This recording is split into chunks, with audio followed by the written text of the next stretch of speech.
TCST 22RS 1 SSF single spindle vertical reciprocating nut tapping machine with single spindle, suitable for tapping hexagon nuts, flange nuts, weld nuts, square nuts, rivet nuts, and so on. Spindle travels 0 to 120 millimeters.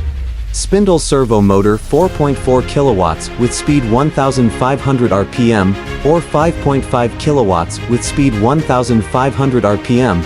Feed servo motor 0.75 kilowatt with speed 3000 rpm. Turntable fixture.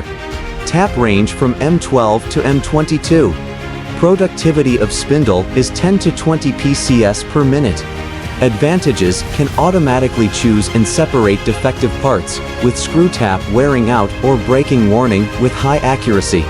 Dimensions: 1950 mm length, 1700 mm width, and 1900 mm height. Weight: 1500 kilograms.